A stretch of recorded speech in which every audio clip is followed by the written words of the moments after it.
Olá, seja bem-vinda, seja bem-vindo. Semana começando, segunda-feira, 14 de outubro de 2024. Inicia agora o Jornal Câmara Notícia ao vivo, meio-dia em ponto. Muito obrigado pela sua companhia, pela sua audiência e participe. Mande a sua mensagem para o número do nosso WhatsApp. 19 é o nosso DDD, 978293776 é o número do nosso WhatsApp, ou você tem a opção de enviar esta mensagem pelo nosso QR Code. Está com o seu celular aí perto? Pegue o celular agora para você ver que dá certo. Você vai abrir a câmera do seu celular e apontar a câmera do seu celular aqui, ó, para este QR Code, porque aí já vai aparecer uma mensagem na sua tela, o WhatsApp da TV Câmara Campinas. Você aperta e pode enviar o seu elogio, uma crítica construtiva, como foi de fim de semana. Manda pra gente que a gente conversa ao vivo. Confira a partir de agora os destaques de hoje. 7ª reunião do Parlamento Metropolitano debate a importância da Comissão Permanente em defesa da vida e da família. Campinas convoca 200 mil mulheres sem registro de Papa Nicolau para fazer o exame na cidade. Cotuca realiza a 10ª mostra de trabalhos de cursos técnicos. E no esporte, na Série B, Ponte Preta perde para o Ceará fora de casa e se aproxima da zona de rebaixamento. Hoje tem Guarani entrando em campo pela Série B, a gente vai falar bastante sobre o vôlei Renata, que conquistou o título do Paulista, então tem muitos assuntos para a gente poder abordar. Mas a gente abre a edição de hoje com as notícias da metrópole e falando sobre saúde. Porque Campinas convocou 200 mil mulheres sem registro de Papa Nicolau para fazerem um exame aqui na cidade.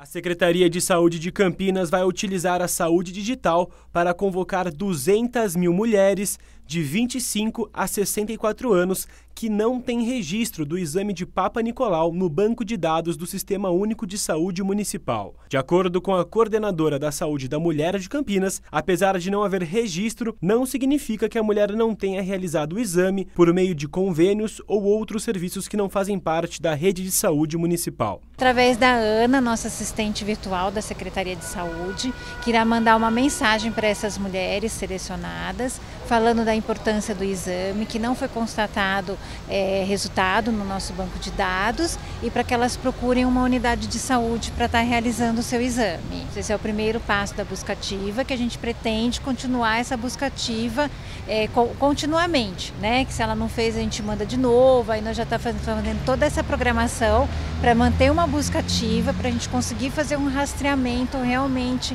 que seja organizado e que a gente reduza uma mortalidade por essa doença. A segunda etapa vai ser avaliar dessas mulheres, se elas fizeram, as que não fizeram a gente vai estar mandando de novo, e também vamos pegar uma outra lista que a gente tem de mulheres que estão em atraso dessa histologia, que realmente fizeram na nossa rede de saúde, mas que já tem mais de 3 anos e que está na época de fazer de novo.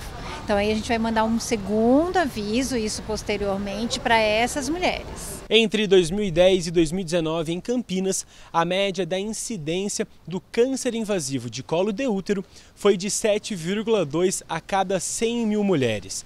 Já a lesão inicial da doença, no mesmo período, teve a incidência média de 20,1, também a cada 100 mil mulheres. O câncer de colo é uma doença prevenível, uma doença que pode ser evitada, né? Então, se você pega em estágios iniciais, você consegue fazer cirurgias pouco invasivas e que levam à cura. Então, ela não chega a ter o câncer, mas que se a gente deixa, a gente sabe que vai virar um câncer. Então, essa que é a importância de estar realizando esse exame do Papa Nicolau. Ele é um exame simples, gratuito, que a gente oferece em nossa rede. Ele é feito através de um exame ginecológico, que tem que colocar o espéculo, né, que é o aparelho, e faz uma coleta das células do colo do útero. Não é doloroso, né, não precisa ter medo, não precisa ter vergonha, e tem que entender a importância e o impacto que tem na saúde da mulher. A ação faz parte do Outubro Rosa, mês de conscientização sobre o câncer de mama e saúde feminina. Nós estamos organizados aí no mês de outubro a realizar vários mutirões nas unidades de saúde, principalmente aos sábados, né, com a realização da coleta do exame e também com a verificação do pedido do exame da mamografia. Ela faz parte de uma ação do Outubro Rosa, pensando na mulher como uma saúde integral.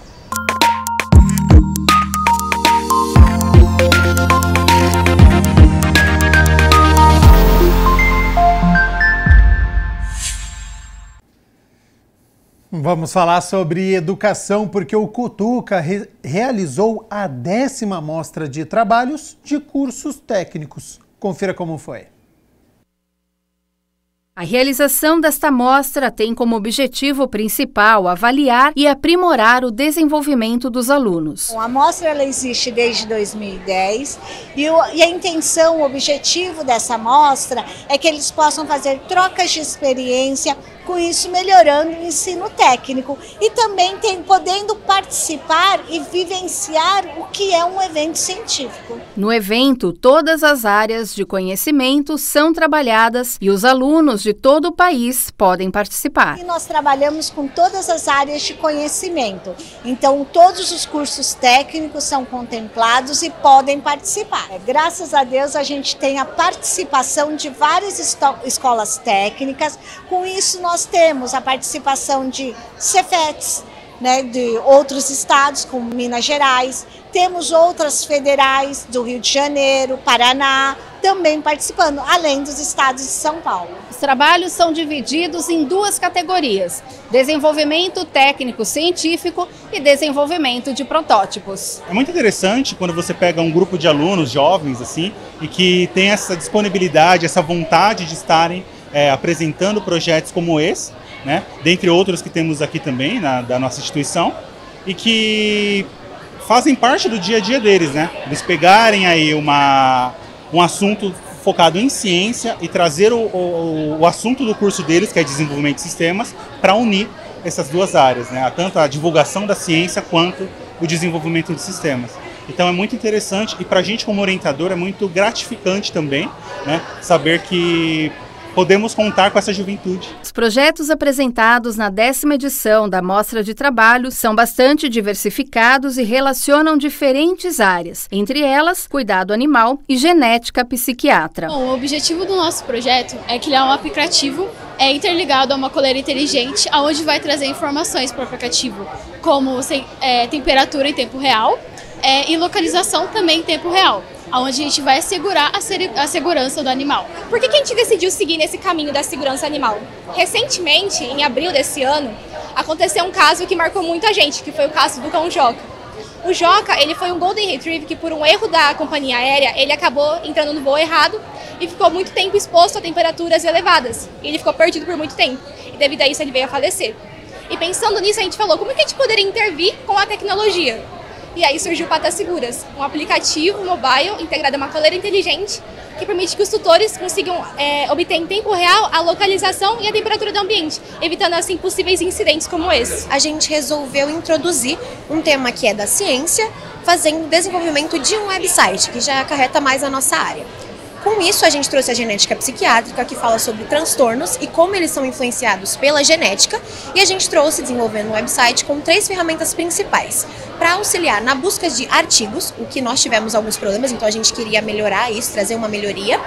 Na questão de filtragem de artigos, quando a gente vai fazer uma pesquisa, para a gente trazer mais artigos sobre a temática da genética psiquiátrica, divulgando a sua importância, e também como objeto de estudo, para a facilidade daqueles que estudam essa área terem um nicho mais específico da genética psiquiátrica. Que o GenPsic, nós costumamos a falar que ele é como um trem, que você entra e você vai passando pelas estações do conhecimento, ou seja, você pode começar a conhecer e entender um pouco mais sobre a área da genética psiquiátrica. Então isso vai fazer com que o profissional ele treine as suas habilidades de diagnosticar um paciente e também consiga perceber os erros que ele pode cometer no relatório psicológico.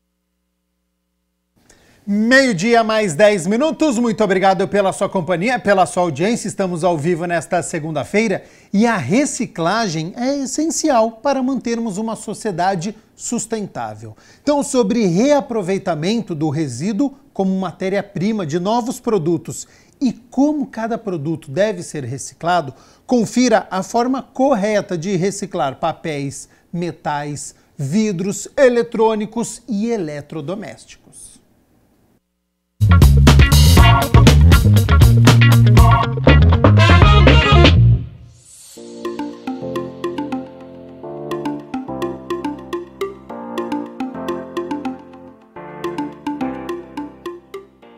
Os papéis normais de escritório são reciclados, papelão é reciclado.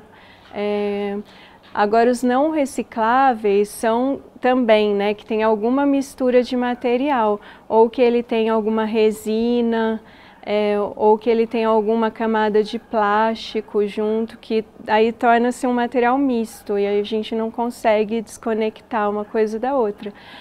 Mas alguma exceção existe, por exemplo, o papel da embalagem da Tetra Pak, da embalagem longa-vida, já tem uma reciclagem desse material, que ele tem algumas camadas de plástico, de alumínio e de papel, só que ele é reciclado como um todo. Esse material vira telha, vira outras coisas.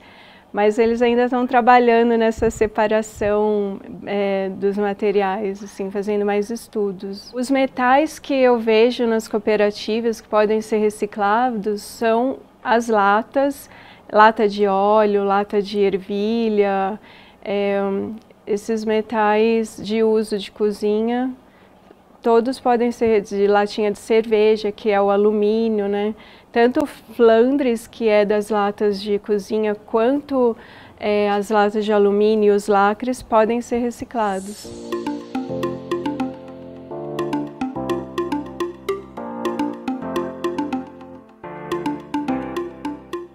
A maioria dos vidros a gente consegue reciclar, os vidros que são puros, né?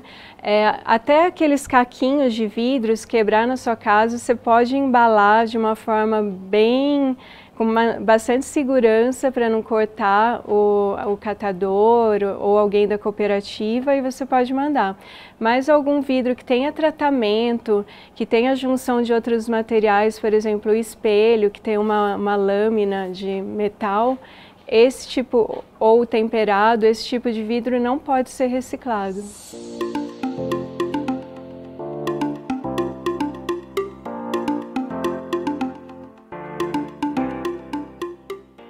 Vocês podem descartar em alguns ecopontos que eles aceitam, tanto móveis como eletrodomésticos, e os eletrônicos alguns aceitam e outros não.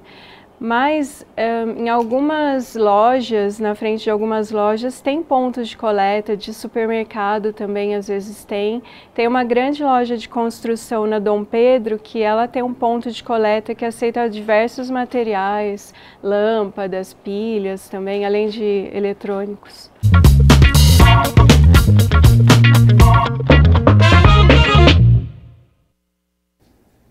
Conscientização importantíssima, hein? Vamos com as notícias do Legislativo, porque a 7ª reunião do Parlamento Metropolitano foi realizada na cidade de Santa Bárbara do Oeste e debateu a importância da Comissão Permanente em defesa da vida e da família.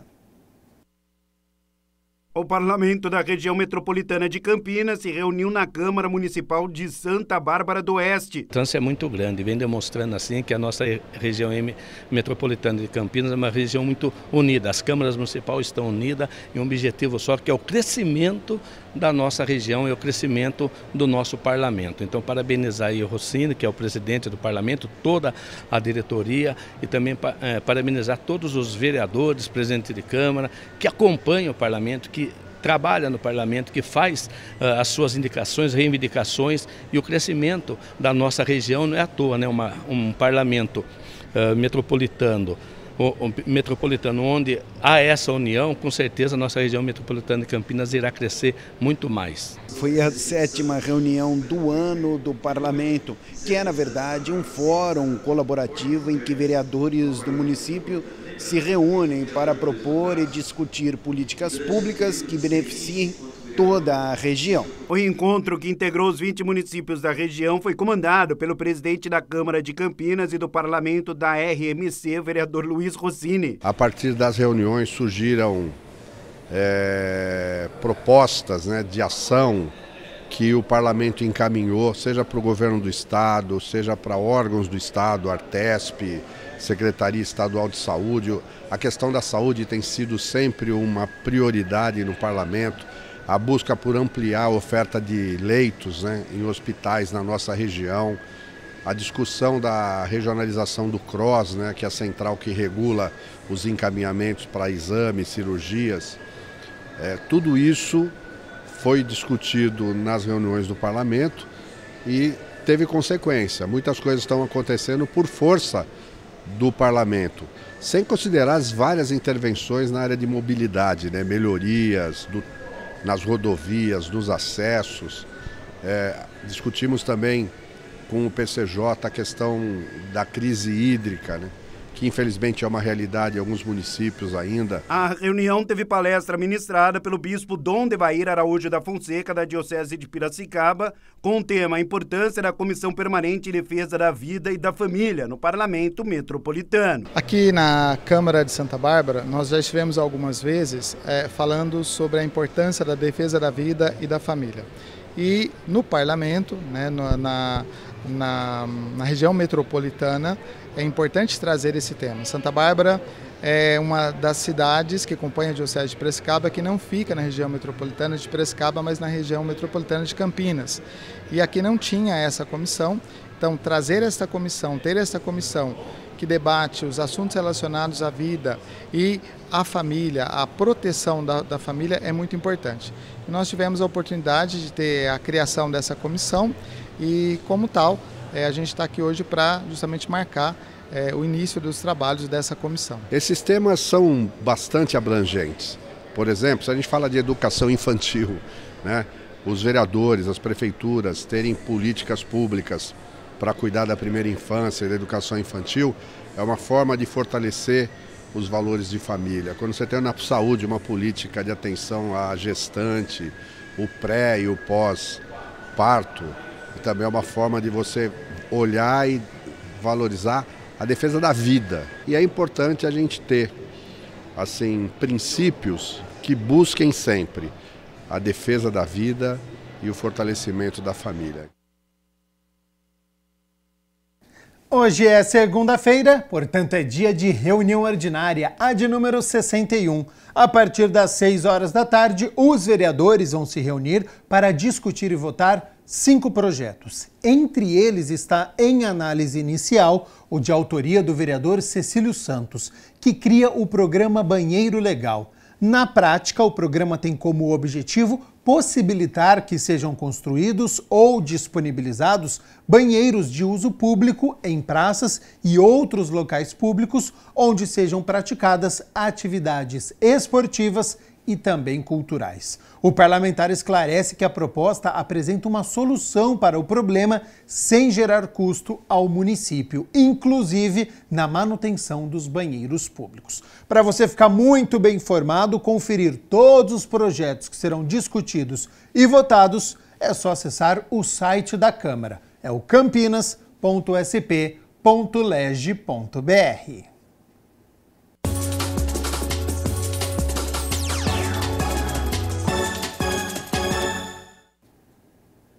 Campeonato Brasileiro da Série B. No sábado, a Ponte Preta enfrentou o Ceará fora de casa, jogou mal o primeiro tempo e saiu derrotada. Logo aos 9 minutos, Ailon foi lançado nas costas de Nilson Júnior, que dominou, finalizou e Pedro Rocha fez bela defesa. Até que aos 21 minutos, Lucas Mugni cobrou escanteio curto. E a zaga da Ponte estendeu tapete vermelho para o camisa 10 do Ceará, que caminhou como quis e finalizou para o fundo das redes, 1-0. Aos 30 minutos, o Ceará chegou de novo em cruzamento. Pedro Rocha espalmou errado e por pouco João Pedro não ampliou. A Ponte atacou pela primeira vez aos 47 minutos em jogada individual de Iago Dias, mas finalizou sem força. No segundo tempo, aos 17 minutos, Everton Brito arriscou da intermediária, mas também sem força. Em cobrança de escanteio, Ailon ganhou da zaga pontepretana, mas parou em Pedro Rocha. Eric Pulga teve oportunidade cara a cara e parou no goleiro pontepretano. Nos acréscimos, Pedro Rocha fez mais uma defesa em 2 tempos. E no último lance do jogo, a bola caiu nos pés de Elvis, sem marcação, dentro da área, e o camisa 10 mandou o empate para longe. Então, final no Castelão, Ceará 1, Ponte Preta 0. Derrota que complicou a situação da Ponte, estacionou nos 35 pontos, 15ª colocada, a apenas 2 pontos da zona de rebaixamento. O meio-campo, Emerson Santos, tomou o 3º cartão amarelo e não joga o derby. Pois é, viu? Próxima rodada é Ponte Preta versus Guarani no domingo, 6h30 da tarde, no estádio Moisés Lucarelli. Macaca, então, já no clima do derby e o técnico Nelsinho Batista pensando durante toda esta semana na formação da equipe. Se a Ponte já pensa no fim de semana, o Guarani não, viu? Porque hoje, às 9 horas da noite, o Bugre recebe aqui em Campinas, no estádio Brinco de Ouro, o CRB. E a situação é a seguinte, hein? Guarani, último colocado, 25 pontos. E a equipe alagoana é a primeira da zona de rebaixamento com 33 pontos. Para esta noite, o técnico Alan Al não pode contar com o lateral esquerdo Emerson e nem com o meia Lua Dias, ambos suspensos. Portanto, provável Guarani para logo mais, partida também importantíssima, que pode aí ajudar o Guarani nesta manutenção à Série B. Pegorari no gol, Pacheco na lateral direita, Douglas Bacelar e o Matheus Salustiano a dupla de zaga, com o Jefferson retornando à lateral esquerda. Meio campo de Anderson Leite e Gabriel Bispo, 2 volantes, mais o Matheus Bueno, homem de meio campo que deve jogar um pouquinho mais à frente, ao lado do Estevão. E na frente, João Vitor e Caio Dantas. É um confronto muito importante para as duas equipes, já que é reta final de Série B, viu? Depois de hoje, restarão apenas 7 jogos. Claro que amanhã a gente conta a história desta partida entre Guarani e CRB. E a gente segue falando de esporte aqui no Jornal Câmara Notícia, mas agora com título, porque o Vôlei Renata recebeu o Suzano no ginásio do Taquaral e venceu a partida e mais um set adicional.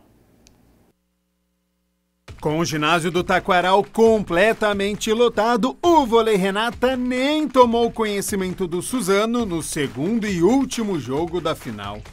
O primeiro set terminou em 25-23. No segundo set, 27-25, um equilíbrio um pouco maior. Mas no fim, os campineiros, neste bloqueio triplo, fizeram o ponto do set.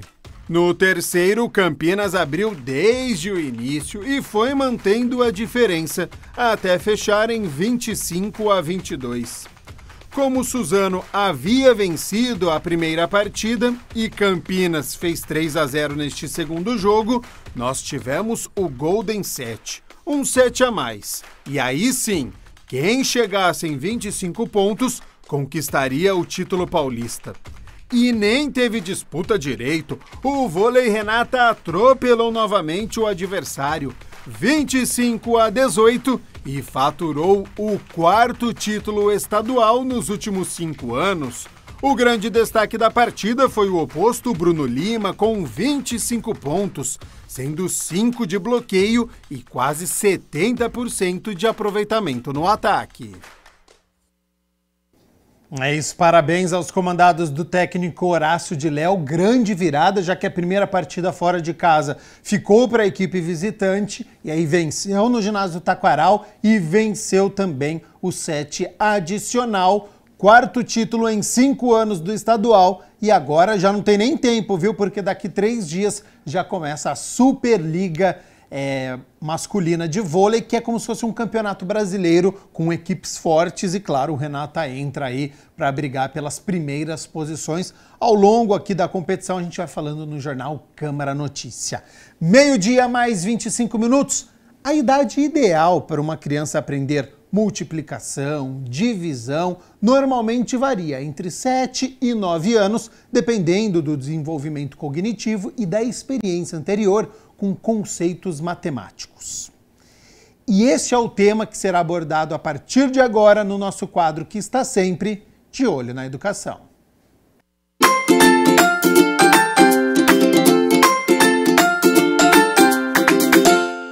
Bom, é o quadro de olho na educação, pessoal, é um assunto super importante, Porque, evidentemente, muita gente pensa, puxa vida, como vai ser quando meu filho aprender multiplicação e divisão, quando minha filha tiver essas situações na escola, as crianças também acompanham o nosso quadro.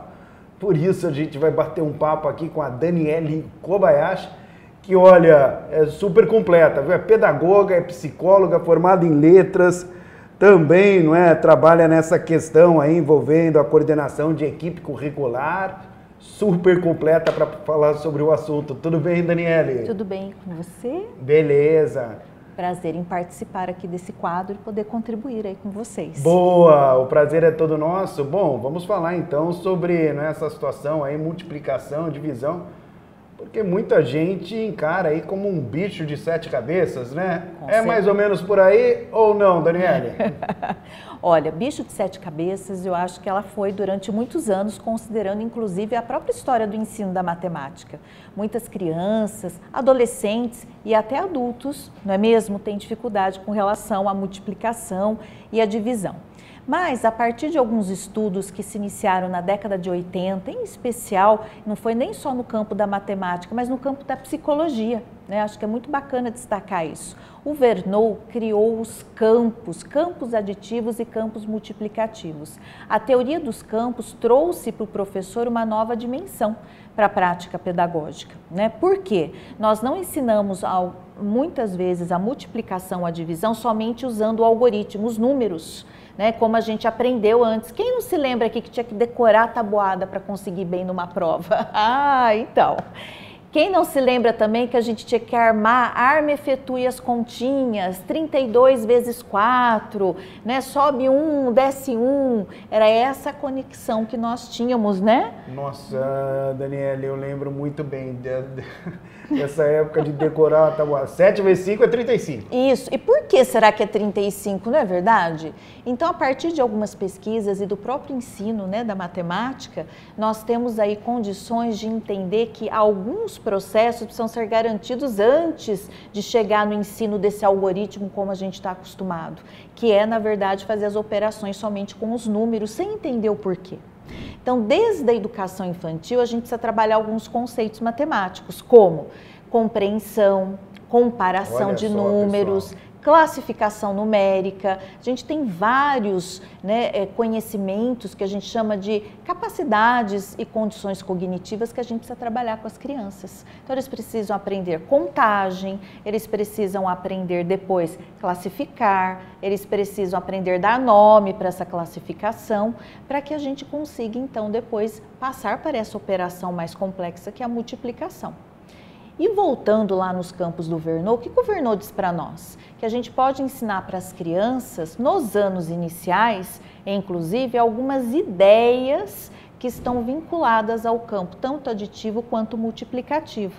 Por exemplo, vamos pegar a ideia de comparação, né? Se eu tenho aqueles probleminhas, quem não se lembra deles? Olha, João tem 25 bolinhas e Augusto tem o dobro. Quantas bolinhas os dois têm juntos? Então, quando eu estabeleço a ideia de comparação, eu consigo desenvolver, por exemplo, melhor esse conceito da multiplicação, né? Então, a multiplicação, antes de eu trabalhar com os números, eu vou trabalhando com essas ideias. Tem outra, tem a questão toda da gente pensar, né, também, num cinema tem 4 fileiras e cada fileira tem 20 cadeiras. Quantas cadeiras tem ao todo no cinema? Não, e né? Essas questões caem até hoje em concursos públicos, né? Caem. Questões de matemática, raciocínio lógico também, acho que faz muito sentido tudo isso, né? Faz sim, porque se isso não tiver consolidado, não adianta só aprender com os números, né, como a gente aprendeu que se chama técnica operatória. Essa que eu disse que a grande maioria, talvez, das pessoas que nos acompanham deve ter, né, feito isso. São as técnicas operatórias, mas antes de fazer a técnica operatória, eu tenho que aprender todos esses conceitos, porque senão não faz sentido. Porque aqui, né, sei lá, de repente, né, 5 vezes 5 dá 25, de onde que eu tirei essa ideia? Né? Então, acho que essa é a pegada, né? Essa é a pegada. Me fala uma coisa, Daniele, muita gente certamente está assistindo ao quadro De Olho na Educação e se perguntando, puxa vida, mas com quantos anos, não qual a idade ideal para que a criança possa aprender a multiplicação, a divisão, porque até em cima disso que você está falando, pelo que eu tenho compreendido, tem todo um processo, né? Perfeito. Então, qual seria a idade ideal? Se a gente pensar em técnica operatória, como a gente falou, o 23 vezes 4, 4 vezes 3, representado em números, e o aluno chegar nisso, a gente está falando aí do início para os anos iniciais. Estamos falando aí de um terceiro ano, de um quarto ano, de anos iniciais. Seriam aí 9, 10 anos? É isso, até um pouquinho antes, até com 8 anos, essas ideias, né, da multiplicação a partir de situações, problemas. Porque hoje a gente não trabalha a técnica operatória pela técnica, somente o arma efetua. A gente trabalha a partir de uma resolução de situação, problema. Por quê? Está contextualizado, tem um contexto para a criança e tem uma função social. Né? Eu sei por que eu estou resolvendo aquele problema e tenho passo a passo para chegar naquela resposta. Né? Então, hoje a gente trabalha muito mais nesse contexto. Então, a gente poderia dizer que dentro das habilidades que a gente tem, até da BNCC, da Base Nacional, nós temos essa técnica operatória lá para a criança dos anos iniciais, 8, 9 anos, né, com técnica operatória. Mas as ideias, como eu disse, que ajudam a concretizar a ideia da multiplicação e divisão, elas começam antes. Elas começam, né, diante do desenvolvimento da educação infantil. A gente começa, por exemplo, com a função social dos números, porque se a criança não sabe para que servem os números, exatamente. Como que eu vou chegar na multiplicação? Né? Então, a gente começa lá atrás na educação infantil com esse processo, muito bem lembrado por você, para que a gente depois consiga, então, né, chegar na técnica operatória. Bom, vamos lá, Daniele. Cada um tem o seu próprio ritmo? Sim, isso é muito importante. Acho que é importante considerar ainda mais hoje, né, que a educação tem que ser adequada ao ritmo dos alunos. Cada turma tem seu ritmo e cada turma tem as suas especificidades e necessidades de aprendizagem. Acho que isso é muito importante. E o professor precisa estar muito consciente disso. Né? Porque se ele não estiver consciente, ele pode acabar de alguma forma dando listas de exercícios apenas. Nada contra a lista pode ajudar, mas eu também preciso avaliar, né, a necessidade de cada um.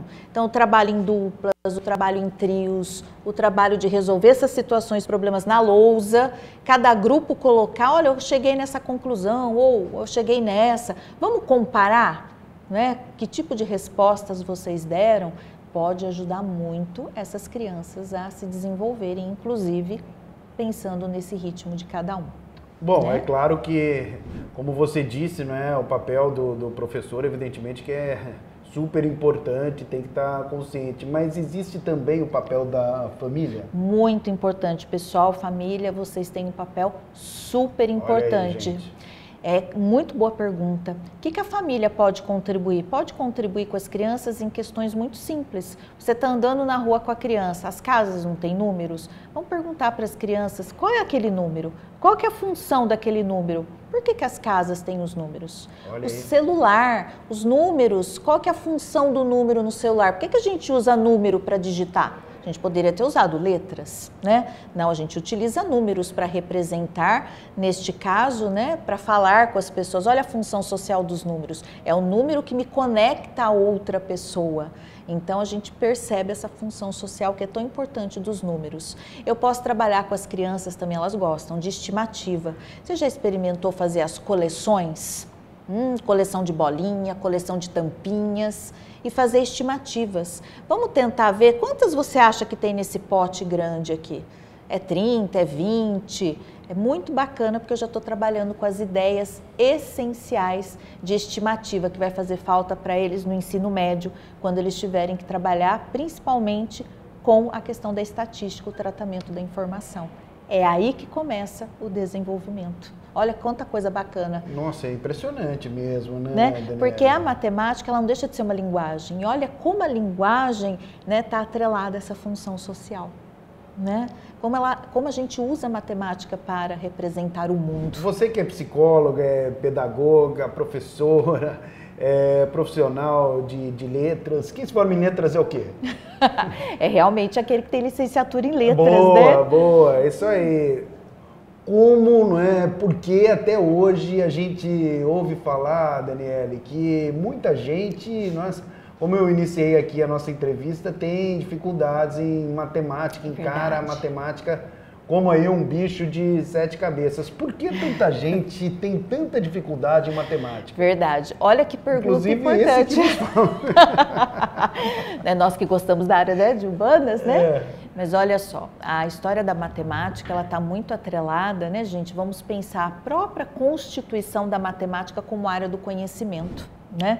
Durante muito tempo acreditou-se que a matemática deveria ser ensinada como? Apenas com técnicas operatórias. Adição, você fazia somente os números, um embaixo do outro. Quem se lembra disso que a professora falava, ó, um número tem que ficar embaixo do outro. Não pode, né? Somou, passou de 10, onde eu coloco outro número? Vai 1, mas por que vai 1?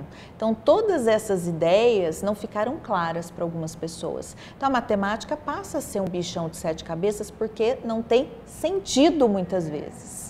Então, a valorização de técnicas operatórias, a valorização apenas de atividades ou de listas de exercícios para você fazer e tirar uma nota e ser aprovado. Então, muitas pessoas passaram pela matemática resolvendo exercícios, que não são atividades, porque atividade envolve outras coisas, muito diferentes. Envolve eu pensar sobre, discutir sobre, né?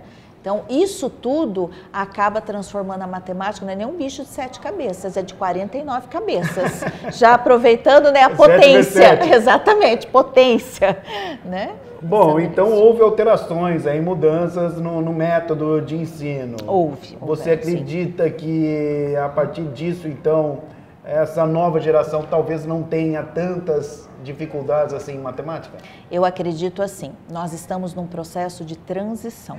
Nós temos alunos com muitas dificuldades, né, referente à matemática, e as provas mostram isso para nós. Eu digo as provas, as avaliações internas da escola, as avaliações externas mostram essa dificuldade, principalmente em matemática, mostram atrasos, em especial quando a gente para pensar em 2 conceitos aí que são importantes. Atraso na resolução de algumas situações, problemas que envolvem geometria, que é o calcanhar de Aquiles dos alunos. A gente está falando aqui de multiplicação, mas a geometria é algo que também necessita de um trabalho muito mais integrado e consistente e que também não começa na escola, começa antes. Começa em casa. Começa em casa. Qual que é a forma que tem, por exemplo, o seu brinquedo? Um triângulo. Um triângulo. Um quadrado. Losango. Exatamente. Então, todo esse processo é um processo que hoje precisa ser melhor tratado. Quando a gente fala que hoje as crianças têm mais facilidade, eu acho que não. As crianças estão com bastante dificuldades. Quando eu falo que está em transição, é a transição da forma de como o professor pode melhorar, inclusive, esse trabalho, né? Com relação à matemática, a gente ainda tem professores que acham que só a lista de exercício vai dar conta do menino e da menina, mas não olham para essas questões que precisam ser desenvolvidas ou precisam ser, né, melhor planejadas. Para fazer algo, vamos pensar em algo diferente? Vamos trabalhar com metodologias ativas, né, que poderiam ajudar muito nesse contexto, quando a gente pensa em matemática, tá? Mas muito se tem a fazer e muito se tem a discutir em relação a isso. Nossa, que bate-papo aqui sensacional no quadro De Olho na Educação, com a Daniele Kobayashi. O nosso tempo, olha só, passou rapidinho, a gente ainda tem 1 minutinho e meio. Ainda bem. Passa então, por favor, as suas considerações finais para o pessoal que está em casa. Tem muitos pais que acompanham o nosso quadro, tanto aqui na TV Câmara, quanto também no YouTube da TV. Então é muito legal. Por favor, Daniele, já agradecendo. Imagina, é muito bom. Olha, queria também me colocar à disposição, quem precisar, depois eu vou deixar meu contato. A gente está aqui, né, como diretoria de ensino à disposição para a gente pensar sobre o que pode, né, ser melhor ampliado ou trabalhado. Bom, vamos lá. Para falar um pouquinho sobre a questão da matemática, da multiplicação, pais, vocês têm um papel muito importante. Vocês têm um papel muito importante de ajudar as crianças a entenderem, primeiro, a função social dos números. Se vocês têm crianças pequenas, falam com eles qual que é a finalidade dos números. Começa com o número do sapato da criança, petitiquinha, né? Por que será que tem um número? Por que será que os nossos sapatos têm número e não letras? É uma ideia interessante para a gente pensar, né?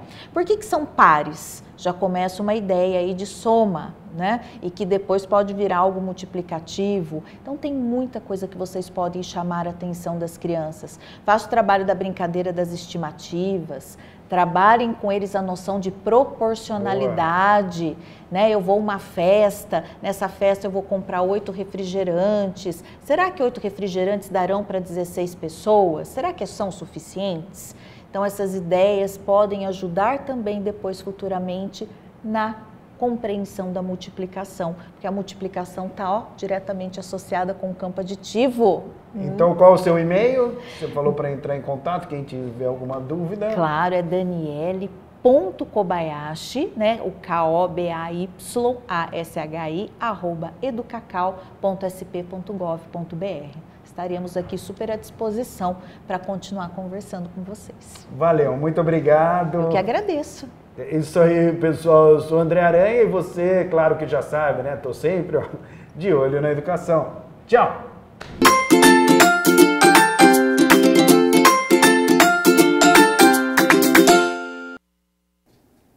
Promover o empoderamento feminino, além de oferecer uma opção de lazer para a população nos territórios da cidade.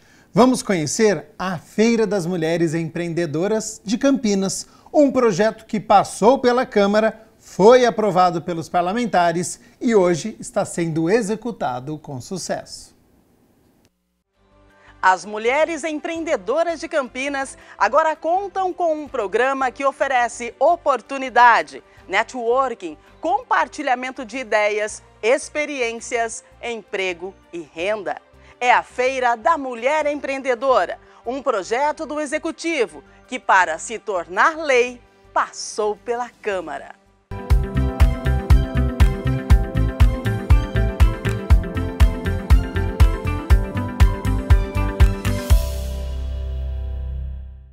O programa Feira da Mulher Empreendedora é um programa de ações de inclusão social e incentivo ao empreendedorismo feminino e estabelece como prioridade para a associação as mulheres atendidas nos serviços da Secretaria Municipal de Assistência Social de Campinas. Esse projeto ele nasceu realmente na escuta de uma mulher que foi vítima de violência doméstica. Eu fiquei me questionando, né, como a gente faz, além de dar todo o trabalho de fortalecimento à mulher, nós também precisamos dar a questão da parte da empregabilidade, do empreendedorismo, né? E foi criado esse programa nesse sentido, da gente poder dar espaço para as mulheres. No início veio com o propósito da mulher vítima de violência, mas aí a gente viu a necessidade de abrir para as outras mulheres também, que às vezes ela não é vítima de violência, mas ela está em alguma vulnerabilidade. E às vezes nem sempre é social, mas a vulnerabilidade emocional, né? Então esse programa, ele tem esse viés, esse resgate, né, da questão enquanto mulher. O projeto de lei 221 de 2023, que é de autoria do Executivo, passou pela Câmara para discussão e aprovação do Legislativo. A vereadora Mariana Conte, que atualmente é presidente da Comissão da Mulher, foi relatora do projeto protocolado em 2023. Eu fiz um relatório favorável à aprovação da lei, né? E eu acho que é importante porque é uma forma de incentivo da economia popular. Na verdade, as feiras em geral, na cidade de Campinas, cumprem um papel importante, né? A gente sabe que é nesse espaço muita gente que não tem condição de fazer um investimento inicial para um comércio, mas pode vender os seus produtos, pode comercializar, é fonte de renda de muita gente. E me parece que é interessante que o comércio popular voltado para as mulheres seja fortalecido. A gente sabe que as mulheres fazem parte da economia da cidade, né? Em todas as feiras tem muitas mulheres expondo, até por conta da situação econômica, né? Acho que é importante dizer que a gente tem um quadro em que as mulheres são, em grande medida, chefes de família, fazem o cuidado dos filhos, dos doentes, dos idosos. A gente tem aí dados consolidados que as mulheres ainda exercem os trabalhos, né, mais precarizados, ganham menos embora sejam mais escolarizadas, ganham menos do que os homens. Então, na verdade, essa incentiva à economia popular é um ganho, né? É uma forma de possibilitar esse trabalho, ou a própria renda, ou a complementação de renda das mulheres, né? Para o orçamento daquele ano, o vereador Major Jaime destinou uma emenda impositiva no valor de R$100 mil para incentivo do programa. O recurso foi utilizado para a aquisição de barracas padronizadas. Eu lembro do dia que eu recebi aqui a Grazi, que é a coordenadora do CEAMO, né, de políticas para as mulheres, e ela explicou um pouquinho, né, deu as primeiras mensagens ali de como poderia ser esse programa. Fiz uma visita juntamente com a minha esposa, né, num sábado, de uma das feiras na Estação Cultura, e eu fiquei muito feliz, né, conversando com elas de como isso poderia ser trabalhado e como seria importante elas terem as tendas. Então a ideia partiu exatamente desse momento, de poder ajudá-las e de poder ver esse projeto crescer. E a gente vê que em 2 anos, né, hoje elas estão nos shoppings, elas estão em vários lugares, né, as tendas também são utilizadas em vários momentos, então eu fico muito feliz. Já falei para elas que a gente vai continuar ajudando, né, e espero que a feira possa crescer ainda mais. O projeto passou pela Comissão de Constituição e Legalidade, que tinha como relator na época o vereador Felipe Marquesi. Projetos que incentivam o empreendedorismo, a Feira Empreendedora da Mulher, que com certeza está somando muito na nossa cidade. Ela já acontece porque foi aprovada esta lei no ano passado, então é um programa importante. Hoje nós vemos pelas redes sociais a secretária montando essas feiras em vários locais importantes da nossa cidade, e com certeza é um projeto que incentiva as mulheres ao empreendedorismo e também, além de fazer a parte especial, que é atender aquelas mulheres que participam dos programas sociais da Secretaria da Assistência Social, que estão inseridas no CREAS, em outros programas sociais.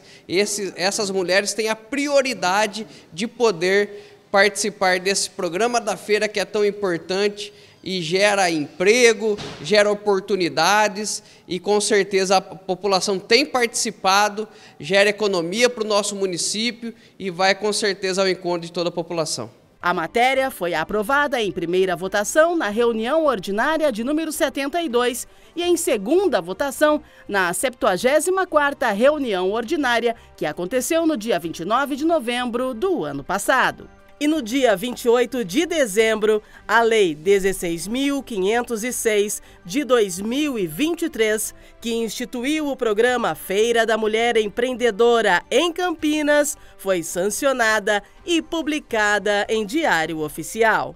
Isso é muito importante. Eu sou muito agradecida a todos os vereadores que entenderam o propósito do projeto e apoiando essas mulheres, né? E como mesmo a nossa secretária fala, apoiando as mulheres, a sociedade fica mais forte, né? Então eu só tenho a agradecer dessa parceria, e realmente ele tem se tornado uns grandes parceiros em relação ao nosso trabalho com as mulheres aqui no município.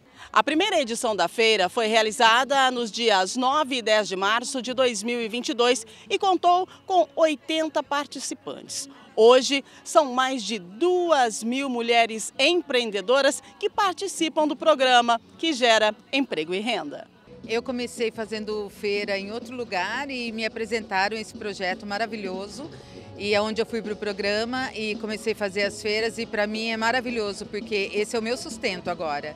Então a Feira das Mulheres Empreendedoras foi a minha salvação, na verdade. E eu descobri uma coisa que eu já gostava de fazer, que são os pães, e eu estou fazendo até hoje. E para mim, todo dia fica melhor. Cada dia mais, eu tenho mais ideias, eu tenho várias amigas, eu tenho gente que me dá apoio, que gosta das minhas coisas e que compra de novo, e o boca a boca, né, é a melhor coisa. E quando você faz com amor, é muito melhor. Olha, eu estou gostando muito, eu já participei de uma reunião assim bem instrutiva, né, lá na prefeitura, e eu gostei muito, porque é um trabalho muito sério, que dá realmente oportunidade para a gente expor, né, várias vezes. Então eu acho isso muito importante, eu estou adorando. O programa Feira da Mulher Empreendedora começou em março de 2022 e em 2 anos já se estendeu para vários segmentos. Hoje, a Feira da Mulher Empreendedora, a gente tem vários segmentos. Temos a Feira Mãe, que acontece a cada 2 meses, que é um espaço onde as mulheres, a gente acaba colocando o maior número de mulheres nessa feira. As feiras descentralizadas, que acontecem em 11 bairros simultaneamente, né, como a gente está aqui hoje. E também a gente tem as lojas colaborativas. Hoje a gente está em 4 pontos da cidade, de shoppings. E também nós temos as feiras que estão acontecendo agora dentro das empresas. As empresas que recebem o selo Empresa Amiga da Mulher, elas abrem esse espaço para as nossas mulheres. Além da geração de emprego e renda, a política pública incentiva a superação social e contribui com o empoderamento feminino. O programa Feira da Mulher Empreendedora não se limita apenas à feira, mas oferece uma vasta rede de apoio às associadas, proporcionando oportunidade de cursos e muito networking. A parceria com o Sebrae também tem transformado as nossas vidas, né? Através de cursos e entendimentos, né? Isso traz com que a gente faça o nosso melhor na feira. Quando a gente chegou, eu falo que ali foi um abrir de olhos pra gente, porque a gente sabia que não era só uma feira, e sim algo que iria transformar a nossa vida. E é o que tem acontecido. Através da feira, a gente tem chegado em lugares que eu nunca imaginei que iria chegar. Além do network, a maior visibilidade do meu produto, oportunidade de aquisição de novos clientes, também o relacionamento com os colegas, a amizade, o compartilhar, né, não só das nossas vidas profissionais, mas também da nossa vida pessoal, criar novos laços. Antes da feira, eu tinha uma visão de empreendedorismo. Agora, após a feira, eu já tenho uma outra visão, eu tenho uma visão mais ampla, até porque a gente conhece várias pessoas de várias atividades diferentes, fora também que a gente também tem a oportunidade de estar dentro das empresas. Então, assim, é muito rico o conhecimento que a feira traz pra gente, né? Que o programa das Mulheres Empreendedoras traz pra gente. Para participar do programa, as mulheres interessadas devem preencher os seguintes requisitos: ter idade igual ou superior a 18 anos, residir no município de Campinas há pelo menos 3 meses, preencher o termo de adesão específico disponibilizado pela Coordenadoria de Políticas Públicas para a Mulher e realizar o cadastro social por meio do Cadastro Único para Programas Sociais do Poder Público, disponível no site da Prefeitura. Realmente, às vezes as pessoas vêm com esse olhar de que é só feira, e não é só feira. A gente tem também a questão do empoderamento dessa mulher, da qualificação, porque empreender é isso, você precisa se qualificar o tempo todo, porque se você não se qualifica, vai passando, né? As coisas vão se atualizando, vão se modernizando. Então a gente mostra para essas mulheres a importância da sua qualificação, né? E fora o network, né? Essa troca de conhecimento. E é como a gente fala, é uma ajudando a outra, é uma dando a mão para a outra.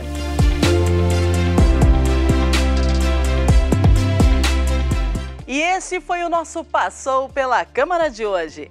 Obrigada pela sua companhia. E a gente se vê a qualquer momento aqui na TV Câmara Campinas.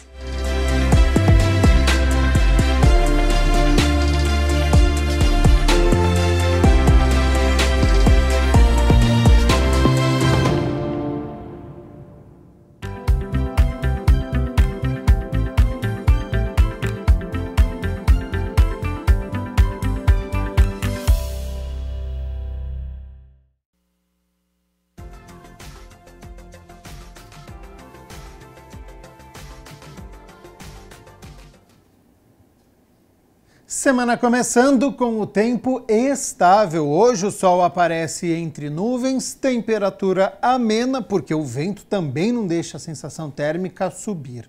Para amanhã é a mesma condição, com o tempo firme, o sol aparecendo durante todo o dia e não deve chover. E a temperatura sobe em relação a hoje, elas já estão aqui na minha tela. Para amanhã, terça-feira, então, 15 de outubro, mínima de 18 graus. Ao longo do dia a temperatura sobe, podendo chegar aos 32 graus aqui na cidade de Campinas.